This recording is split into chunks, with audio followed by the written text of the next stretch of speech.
Salut les amis, alors si tu es dans cette optique, tu veux immigrer au Québec de façon permanente, donc le Québec fait partie du Canada, tu veux avoir la résidence permanente du Québec et tu ne sais pas comment t'y prendre, tu ne sais pas où est-ce qu'on commence, par où, quels sont les documents à avoir, combien est-ce que ça va te coûter, etc.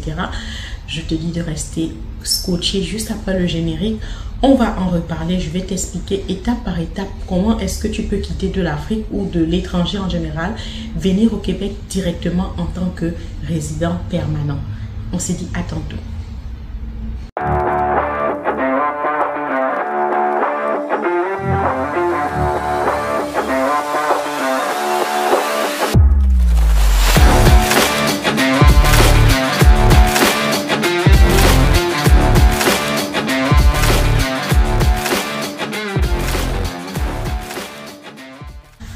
Alors, salut les amis, bienvenue sur la chaîne Ma Découverte. Je sais, ça fait vraiment longtemps qu'on n'a pas, j'ai pas fait de vidéo. Donc, pour ceux qui ne me connaissent pas, mon nom c'est Abigail Madungu. Je suis d'origine gabonaise et maintenant citoyenne du Canada depuis le 22 novembre 2022. Donc, si tu es nouveau sur cette chaîne, je te souhaite déjà la bienvenue et je te laisse une minute pour t'abonner. Donc, merci de t'être abonné et n'oublie pas de partager. Si tu es nouveau, je suppose que tu ne sais pas trop de quoi parle cette chaîne. Cette chaîne parle de l'immigration, parle de l'entrepreneuriat et parle de la vie d'Abigail à l'étranger, de la vie à l'étranger en général. Donc, bienvenue dans la famille Ma Découverte.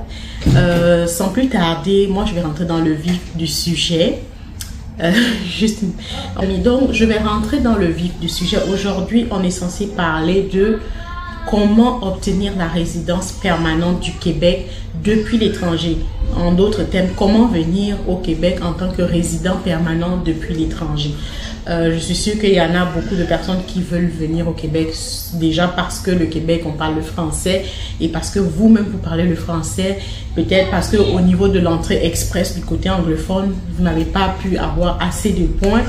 Donc aujourd'hui, le but de cette vidéo, c'est de vous parler, de rentrer en profondeur sur l'immigration permanente du Québec, de la province du Québec. Donc, il y a le Québec a... Donnez-moi une minute. Donc, comme je disais, le Québec a sa procédure d'immigration. Le Québec fait partie du Canada, mais ça, sa procédure d'immigration pour venir en tant que résident permanent. Ça s'appelle la déclaration d'intérêt. Donc, si vous allez sur Internet, vous tapez déclaration d'intérêt, vous allez voir qu'est-ce que c'est. Ça se passe sur Arima où vous faites, c'est un peu comme si vous faites une déclaration à la province du Québec comme quoi je veux venir au Québec pour travailler et pour rester de façon permanente. Maintenant, le Québec va voir et essayer d'analyser est-ce que tu réponds aux critères de ce que eux ils recherchent. Est-ce que tu as une main d'œuvre qualifiée par exemple? Est-ce que ton domaine est un domaine qui est recherché au niveau du Québec? Si c'est pas le cas, ben, tu as de fortes chances qu'on ne te contacte jamais. Mais si c'est le cas, ça veut dire que tu as de l'expérience peut-être dans le domaine de technique de l'informatique ou de l'information, intelligence artificielle ou génie, tout ce qui est construction et autres là, tu es camionneur, tu es enseignant, tu es dans la santé, donc médecin, infirmière, préposé aux bénéficiaires, ces secteurs là, c'est des secteurs où tu as de fortes chances qu'on te contacte, mais là, toujours, ça dépend du nombre de points que tu auras parce que oui, Arima, c'est comme l'entrée express, c'est un système de pointage. Donc, ça va dépendre du nombre de points que tu auras et tu vas être dans le bassin du Québec et ça ne veut pas forcément dire que parce que tu as rempli une déclaration d'intérêt, on va forcément te contacter et t'inviter à demander un CSQ. Non. Donc, je vais aller étape par étape parce que je commence à parler de CSQ. Les gens peuvent être un peu... perdu, mais de quoi qu'elle parle, c'est là, qu'est-ce qu'elle raconte. Donc, la déclaration d'intérêt, c'est comme je disais, tu fais une demande au Québec comme quoi je veux immigrer. Le Québec va évaluer, on te note sur certains aspects, on te note sur l'aspect de ton âge, est-ce que tu as des diplômes au Québec, est-ce que tu as des diplômes au niveau du Canada, est-ce que tu as de l'expérience de façon générale au Québec et ailleurs, on va te noter sur ça, est-ce que tu as de l'expérience au Québec, est-ce que tu as de l'expérience au Canada? C'est deux choses différentes. Quand on te dit expérience au Canada, ça veut dire du côté anglophone là. Quand on te dit expérience au Québec, c'est vraiment au Québec. Tout ça, ça te donne des points. Est-ce que tu as fait des tests de langue? Si tu as fait ton test d'anglais et de français, ça te donne aussi beaucoup de points. on va regarder ton domaine d'emploi, c'est quoi la classification. Est-ce que ton domaine, non, déjà ton niveau d'études te donne un certain nombre de points. Plus le niveau est bas, ben, moins tu as des points, ça c'est sûr. Plus tes études sont techniques, donc les études professionnelles, plus tu as des points aussi. J'espère que je ne vais pas oublier quelque chose. Donc, de toute façon, je vais faire une autre vidéo où je vais faire un partage écran et je vais vous montrer comment est-ce qu'on remplit une déclaration d'intérêt. Aujourd'hui, c'est juste, je vous parle d'abord de façon générale, déjà pour vous mettre dans le bain. Donc, comme je disais, on te note sur plusieurs aspects. Premièrement, on va te demander, est-ce que tu es célibataire ou est-ce que tu es marié? Si tu es célibataire, c'est sûr que tu n'as pas beaucoup de points. Si tu es marié ou conjoint de fait, ça veut dire en concubinat, donc tu viens avec quelqu'un d'autre, ça te donne des points supplémentaires, mais c'est pas trop énorme. On va regarder, ok, est-ce que tu es peut-être célibataire ou bien tu es peut-être conjoint de fait? Est-ce que ton conjoint va venir avec toi? Parce qu'il y a des personnes qui ils viennent seuls. Donc, est-ce que ton conjoint vient avec toi? Ok, il vient avec toi. On va te demander ton âge. Parce que l'âge, oui, plus tu es jeune, plus tu as des points. Plus tu es vieux, moins tu as des points. Donc, quand tu es dans la trentaine, tu peux avoir quand même des points. Mais quand tu commences à monter à plus que 35 ans, là, les points aussi ne font que descendre. Quand tu as déjà 40 ans en montant, tu as 0 point. Ben, 44 ans, je pense que tu as 0 point déjà. Là. Tu as 0 point au niveau de l'âge. On va te demander ton niveau d'études. Il faut pouvoir savoir. On va te donner en fait un PDF où tu iras regarder à quoi correspond ton niveau d'études. Peut-être tu as fait, je sais pas moi, une licence en comptabilité, mais tu l'as fait hors du Canada. On va te donner un PDF où tu peux aller regarder. Il y a deux colonnes. Il y a la colonne des diplômes étrangers, faits à l'étranger, et il y a la colonne des diplômes du Québec. Et là, tu peux voir selon le diplôme que tu as. Si ton diplôme est du Québec, tu vas voir le nombre de points que ça te donne selon le domaine d'études où tu es. Ça se peut que ton diplôme, c'est de catégorie C, c'est de catégorie A, c'est de catégorie, je sais pas moi, D. Et tu vois aussi, ça te donne un certain nombre de points. C'est sûr que selon le constat que moi j'ai fait, les diplômes techniques donnent beaucoup plus de points. C'est-à-dire ceux qui font des decks de 3 ans, les decks techniques, là, ça donne plus de points qu'une personne qui a une licence. Parce qu'on est tous d'accord que la licence c'est plus théorie qu'un deck. Le deck, il y a des cours. On ne va pas te donner des cours inutiles, on te donne des cours qui sont vraiment en lien avec ta profession que tu feras. Entre-temps, l'université, c'est beaucoup plus de théorie. Bon, ça, c'est mon avis. Anyway, pour revenir à ce que je disais, donc voici un peu sur quoi on va te noter. On va te demander, est-ce que tu as fait un test de français? Si tu as fait le test de français, si tu arrives à avoir un niveau C2 en français, chose qui n'est pas facile, hein? Si tu as C2, tu peux avoir le maximum de points. Mais si tu as B1, tu peux avoir quand même quelques points, mais si tu as A par exemple ou bien A1, c'est 0, là, oublie ça, tu as 0 point pour le test. Donc si tu sais déjà d'avance que tu es nul en français, ça ne te sert à rien d'aller payer 100 000 ou 80 000 pour faire un test de français et avoir le niveau A qui va t'apporter 0 point. C'est que tu auras jeté ton argent pour rien. On va te faire aussi le test. Le test de français et le test d'anglais, c'est pas obligatoire, mais moi je dis c'est fortement recommandé parce que tu as besoin des points. Et ce n'est pas facile de se retrouver peut-être avec 600 points, 700 points. C'est pas facile. Donc, tu es mieux d'aller racler ces points-là en faisant les tests d'anglais et de français et essayer d'avoir même un niveau C1 ou C2 en français. En anglais, comme c'est peut-être pas ta langue, tu peux essayer d'aller racler un petit B1 ou B2. B1, là, c'est même pas beaucoup. Tu prends quand même un B2, genre, en test de langue anglaise.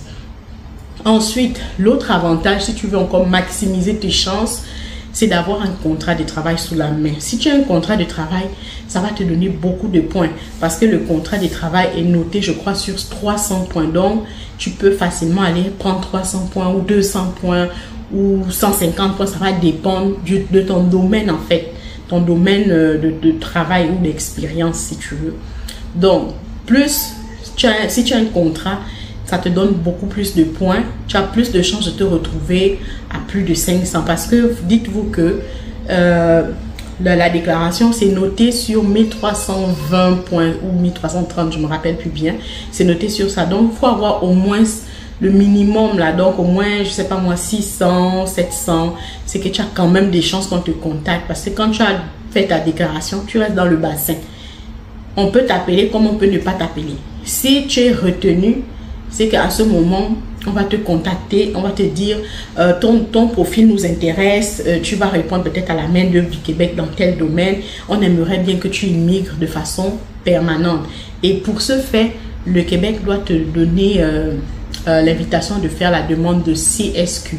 Le CSQ, c'est le certificat de sélection du Québec. C'est comme si, c'est pas comme si, ça veut dire le Québec, la province du Québec te sélectionne pour avoir la résidence permanente. Et ce CSQ là, ça coûte quand même, c'est dans les 500 000 environ. Quand je dis 500 000, c'est le franc CFA en fait. Parce que c'est dans les, si je me trompe, je sais plus si c'est 800. De toute façon, la prochaine fois quand je vais partager l'écran, on va voir les vrais montants. Mais dites-vous que quand vous voulez faire la résidence permanente, il faut quand même avoir la capacité financière. Parce qu'on va vous montrer, pour quelqu'un qui veut, quand tu viens en tant que résident permanent, c'est toi-même qui prends en charge ton logement. Le Québec ne va pas te loger. Toi-même, dans les premiers mois où tu arrives, si tu n'as pas un contrat de travail sous la main, tu dois pouvoir payer ton loyer, le temps de trouver un emploi. Tu dois pouvoir manger, te loger, etc. Donc, tu dois avoir une capacité financière. C'est comme l'entrée express. L'entrée express, on te demande quand même assez de moyens. Si tu n'es pas stable financièrement, tu es mieux de même pas commencer la procédure pour l'entrée express. Donc, c'était juste une parenthèse. Donc, quand tu as le contrat de travail, c'est une bonne chose parce que ça te donne beaucoup plus de points. Si tu viens avec ton conjoint, il est fortement recommandé à ton conjoint de faire un test de langue française. Même s'il peut avoir un niveau B2, c'est déjà pas pire. Ça peut te donner un 50 points, par exemple, ou 30 points ou 40 points, ce n'est pas rien. Donc, lui aussi va faire le test de langue. Le test de langue, là, où est-ce qu'on le fait, le test de langue française? Généralement, c'est à l'Institut français du pays où tu te trouves. Tu vas aller, tu vas dire, tu veux faire un test pour le Canada. Il y a plusieurs tests qui sont acceptés. Tu peux faire le DELF. Voilà, donc je disais, tu peux faire le DELF, le DALF, le TEF. Tu peux faire aussi le TCF. Et il y en a tellement, le Bright Language Test, il y en a tellement. En tout cas, tu vas à l'institut et ils te diront. Et c'est souvent bien de s'y prendre à l'avance parce que souvent, il n'y a pas assez de place. Quand toi, tu pars, je prends un exemple, tu pars, on est au mois de mai là, on est le 2 mai. Donc, tu pars le 2 mai, on va te dire, il y a de la place pour passer l'examen peut-être au mois de juillet. Et après ça, quand tu as passé l'examen, tu dois encore attendre qu'ils corrigent et qui te donne les résultats. Tu peux attendre encore comme ça 2 semaines ou même 1 mois avant qu'on te donne les résultats. Donc, c'est quand même long. Ce que moi, je recommande aussi aux gens fortement, c'est de faire l'équivalence de leur diplôme pour que tu saches exactement c'est quoi. Et même quand tu vas déclarer, quand tu vas faire ta déclaration, on va te demander, on va te poser cette question parce que dans la calculatrice, on ne te pose pas vraiment la question sur l'équivalence, est-ce que tu as fait l'équivalence ou pas. Mais lorsque tu fais la déclaration, on te demande ça. Si tu as déjà fait évaluer tes diplômes, d'où il faut le faire donc d'avance, comme ça le jour où tu vas faire la déclaration, tu vas mettre que oui, je les ai fait évaluer, ça peut te donner des points supplémentaires. Ceux-là qui ne sont pas au Canada ou au Québec et qui sont à l'étranger, parce que la déclaration d'intérêt, ça s'adresse à ceux qui sont à l'étranger comme à ceux qui sont au Canada. Ça veut dire, toi, tu peux avoir fait un DEP et tu veux avoir la résidence permanente, tu as déjà l'expérience de travail, ça veut dire que tu as travaillé, tu n'as pas appliqué pour le programme PEC, tu veux plutôt avoir la résidence en passant par ARIMA, c'est possible. Et tu auras même plus de chance parce que non seulement tu as un diplôme déjà du Canada, tu as l'expérience au Canada, tu as un diplôme du Québec, je vous l'ai dit, tu as l'expérience au Québec. Et maintenant, ça va dépendre de l'expérience que tu as. C'est dans quel domaine est-ce que ça donne beaucoup de points. Aussi, parfois, ça va aussi dépendre de ton CNP. Ton CNP, oui, c'est ça. Dans la classification là, nationale de profession, ça va dépendre. Est-ce que ton travail est de niveau A? Est-ce que ton travail est de niveau B? Tu dois aller prendre en fait le code. Quand je vais partager l'écran, vous allez voir de quoi je parle. Quand tu vas sur le site de CNP là, selon l'emploi, par exemple si je mets comptable, on va me dire comptable, le code de comptable c'est par exemple 41, c'est juste un exemple, bien c'est 20 200. Donc je vais prendre mon code et je vais aller sur ma déclaration d'intérêt, je vais aller mettre le code à quoi correspond mon poste en fait. Si j'ai fait des études en comptabilité et que je travaille dans la comptabilité, je suis comptable plein, je vais aller chercher c'est quoi le code d'emploi de comptable et je vais le mettre, ça va te donner des points. Si pendant que tu fais ta déclaration d'intérêt, tu as un emploi présentement, ça veut dire le pays où tu es, tu travailles, ça peut te donner d'autres points que celui qui ne travaille pas va perdre. Si tu as un contrat au Canada, donc ça veut dire quoi? Je suis en Afrique, j'applique pour la déclaration d'intérêt. J'ai aussi cherché, j'ai postulé avec mon CV et tout ça là. Un employeur veut m'embaucher. Il a même fait l'EIMT peut-être pour moi. Donc j'ai un contrat sous la main. Et tu vas donc mentionner que non seulement je suis ici en Afrique, je travaille, mais j'ai un contrat, j'ai un employeur au Canada qui veut bien m'embaucher. Il est dans la province du Québec parce qu'on va te demander le contrat de travail que tu as, il a été validé par qui? Est-ce que c'est par le fédéral? Donc, est-ce que ton employeur se trouve du côté fédéral ou est-ce que ton employeur se trouve du côté provincial? Donc, tout ça, c'est des choses qu'il faudra vérifier et ça va te donner des points. Ton emploi, s'il se trouve en région, donc dans des zones un peu éloignées, ça te donne plus de points qu'un emploi qui est à Montréal. Ça, c'est sûr. C'est même pour les études, c'est la même chose. Il y a des bourses qui sont uniquement pour les gens qui vont étudier en région, que ceux qui sont à Montréal ne peuvent pas bénéficier d'eux. Donc, il y a ça aussi ils vont prendre en compte. Le conjoint n'est pas obligé de faire un test de langue anglaise. Il est recommandé qu'il fasse le test de français pour démontrer son niveau en français. Mais pour l'anglais, c'est pas obligatoire. Voilà un peu quoi. Parce que ça va pas te donner les points. Donc, ça te sert à quoi d'aller payer 100 000 pour un test qui va rien te rapporter. Moi, ce que je recommande aux gens de faire, c'est avoir ton CV canadien en main, faire l'équivalence de tes diplômes africains au niveau du Immigration Québec et commencer à postuler. Donc, tu peux suivre deux procédures en même temps. Donc, tu peux faire la procédure du permis de travail fermé, en même temps faire la procédure de la résidence par la déclaration d'intérêt de Arima. Donc, aujourd'hui, comme je vous ai dit, c'était juste pour vous mettre dans le bain, parler de façon générale, c'est quoi la déclaration d'intérêt d'Arima. Et elle est totalement gratuite. Elle est complètement gratuite. Donc, quand tu fais ta déclaration, là, tu ne payes même pas un franc, c'est gratuit. Maintenant, au moment où ils vont te contacter, si tu es sélectionné, quand ils vont te contacter pour te demander de faire la demande de CSQ. Le CSQ, c'est comme le CAQ. Le CAQ, c'est le certificat d'acceptation. On accepte que tu viennes travailler. On accepte que tu viennes étudier. Ça, c'est le CAQ pour travail ou pour études. Maintenant, quand tu veux la résidence permanente, on ne parle plus de CAQ, on parle de CSQ, sélection du Québec, certificat de sélection du Québec. Donc, on te sélectionne pour venir vivre au Québec. Mais ça coûte cher. Le CAQ, c'est 120 ou 124 $ maintenant. C'était 120 avant. C'est rendu à 124. Alors, désolé, j'ai été coupée. Donc, je disais que vous devez payer les frais de CSQ. Ça, c'est environ 869 $ pour être exact. 869 $. Donc, si vous voulez convertir en francs CFA, là, c'est le ZAF, hein, parce que le ZOF, je ne sais plus c'est combien. Vous pouvez multiplier par 450. Donc, 869 fois 400, ça vous donne le prix en francs CFA. Vous êtes environ dans les 500 000 environ. Ça, c'est juste le CSQ. Ça, c'est vraiment juste le CSQ parce qu'il y a encore un autre frais que vous allez payer là. Donc, ça, c'est juste le certificat de sélection du Québec. Donc, après ça, je vais vous faire une autre vidéo pour vous expliquer la suite. Et je vais aussi faire une vidéo où je fais capture écran, où je vous montre exactement comment est-ce que vous pouvez savoir le nombre de points à l'avance. Parce que Arima, c'est sûr, ce n'est pas donné pour tout le monde.